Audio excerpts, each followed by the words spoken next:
Puji Tuhan guys, kabar baik dan datang dari Bandung. KKR Pendeta Stephen Tong kemarin 6 Januari itu berjalan lancar dan aman. Gak ada pengulangan tragedi Sabuga tahun 2016 dan umat bisa beribadah dengan tenang. Tapi tunggu dulu, kita jangan cepat puas dan jangan biarin ini berlalu begitu aja. Ada satu hal krusial yang harus kita, aku dan kamu, itu untuk pahami bareng-bareng. Fakta bahwa ibadah berjalan lancar itu tidak menghapus fakta bahwa tindakan pidana pengancaman itu telah dilakukan lewat surat resmi Ormas PAS tersebut.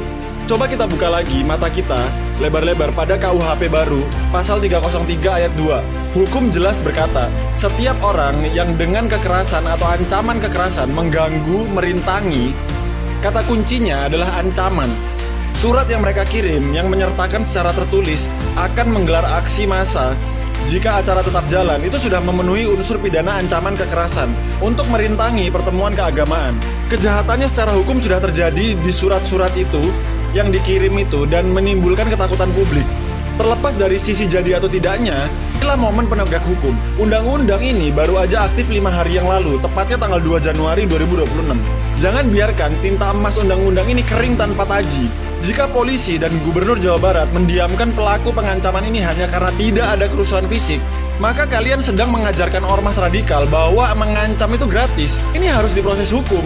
Jadikan kasus ini presiden pertama atau test case di Indonesia. Seret membuat surat itu ke meja hijau dengan pasal 303. Tunjukkan pada seluruh negeri bahwa mulai tahun 2026 tidak ada lagi ruang bagi premanisme berjubah agama untuk main-main dengan konstitusi.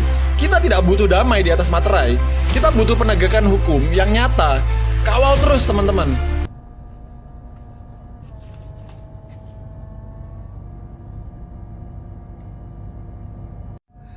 Waduh, parah ya teman-teman ya.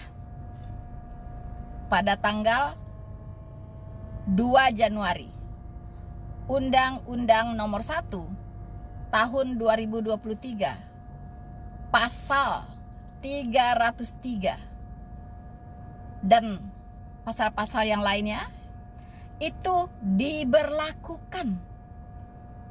Baru 4 hari setelah diberlakukan, terjadi pelanggaran terhadap pasal tersebut. Sekarang kita lihat apa tindakan aparat penegak hukum dengan pelaku ini, teman-teman. Jangan hanya membuat undang-undang lalu di atas kertas saja, ya. Nanti berakhir dengan materai 10.000, ya kan? Jangan sampai seperti itu. Jangan ulangin lagi lagu lama, ya, di mana hukum dibuat tumpul ke atas, tajam ke bawah. Buktikan, wahai para penegak hukum. Ya. Tadi kita lihat videonya. Kejadian tanggal 6 Januari 2023 di mana KKR dari Bapak Stephen Tong yang diadakan di Sudirman Ballroom, ya, Kota Bandung, itu di demo oleh sebuah ormas keagamaan yang menyebut dirinya sebagai PAS, PASS, yaitu pembela ahli sunnah. Ya, mereka dengan memaksa lewat surat edaran, ya, dan juga lewat tindakan memaksa supaya upacara keagamaan itu, yaitu peringatan Natal yang dilakukan oleh gerejanya Bapak Stephen Tong, harus dibubarkan dan harus keluar dari gedung itu, harus pindah ke gereja. Mereka menuntut, kalau tidak maka bla bla bla bla. Itu sudah memenuhi unsur ancaman, ya teman-teman. Apa sih bunyi pasal 303, ya, yang bisa menjerat orang-orang intoleran ini? Mari saya bacakan ya teman-teman, supaya kita semua tahu begitu, ya. Jangan sampai hal-hal konyol seperti itu, ya, itu diulang gitu, dilakukan lagi lagu lama, ya. Tapi sekarang nggak bisa lagi Pak Haji, ya, karena ini dikoordinir oleh seorang ustadz. Nggak bisa lagi, ya, kriminalisasi agama, ya, oleh preman-preman agama, nggak perlu lagi.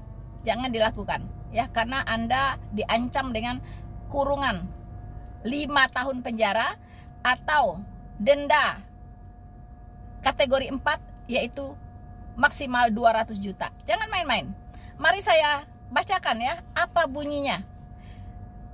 Pasal 303 ini berbicara tentang tindakan pidana terhadap kehidupan beragama atau kepercayaan dan sarana ibadah. Saya lebih melihat ya, orang-orang ini itu tidak melanggar ayat 2, tapi lebih tepatnya ayat 3. Ya, lebih tepatnya ayat 3. Betul, ayat 1 dilanggar, ayat 2 dilanggar, tapi yang lebih lengkap lagi mereka melanggar ayat 3, ya. Di ayat 2 dikatakan setiap orang dengan kekerasan, yang dengan kekerasan dan ancaman kekerasan mengganggu, merintangi atau membubarkan pertemuan keagamaan atau kepercayaan, dituntut dengan pidana penjara paling lama 2 tahun atau pidana denda paling banyak kategori 2 yaitu 10 juta. Ini ayat 2-nya. Nah, sekarang mari kita lihat ayat 3-nya. Ayat 3, setiap orang yang dengan kekerasan atau ancaman kekerasan mengganggu, merintangi atau membubarkan orang yang sedang melaksanakan ibadah.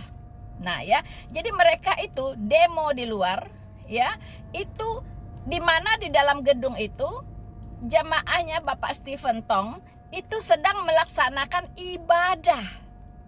Ya, kalau di ayat 2 di sana tidak disebutkan sedang melaksanakan ibadah. Tetapi di ayat 3 di situ dikatakan membubarkan orang yang sedang melaksanakan ibadah, ya. Bukan hanya membubarkan, mengganggu, merintangi atau membubarkan orang yang sedang melaksanakan ibadah atau upacara keagamaan atau kepercayaan, ya. Jadi itu adalah perayaan Natal, KKR, itu adalah upacara keagamaan, ya. Dan dipidana dengan pidana paling lama 5 tahun. 5 tahun coy, ya. 5 tahun, ya. Atau dengan pidana denda paling banyak kategori 4 yaitu 200 juta. Jadi pidana denda ini ada kelasnya teman-teman ya. Pidana kategori 1 itu 1 juta. Pidana kategori 2 itu 10 juta. Pidana kategori 3 itu 50 juta. Pidana kategori 4 itu 200 juta. Nah, saya mau, kami semua umat Kristen mau aparat menindak kelompok tersebut. Mengapa? Karena ini bukan delik aduan. Sebenarnya aparat saat itu tidak hanya mengamankan, ya, mengamankan upacara keagamaan itu berlangsung dengan baik, tidak. Tapi aparat harusnya mengamankan para pendemo ini, menciduk mereka dan dibawa ke kantor polisi, di BAP. Itu sebenarnya yang harus dilakukan oleh aparat. Ya, bukan hanya mengamankan, tapi mencokot mereka. Begitu. Itu yang benar. Karena ini bukan delik aduan tetapi delik biasa. Jadi aparat tidak usah menunggu ada orang yang melaporkan dulu. Begitu. Dan satu hal lagi saya ingatkan kepada pemerintah, tolong Undang-Undang nomor 1 tahun 2023 ini ya, mulai dari pasal 300, 301, 302, 303, 304, 305 disosialisasikan melalui media-media pemerintah, televisi, radio dan sebagainya ya, supaya semua rakyat Indonesia ini mengerti, paham apa yang harus mereka tidak lakukan dan apa yang harus mereka lakukan, dan juga sosialisasikan kepada aparat penegak hukum supaya mereka juga mengerti hukum, tahu tugasnya apa yang harus mereka lakukan. Sosialisasikan itu permintaan kami, ya. Semoga didengarkan.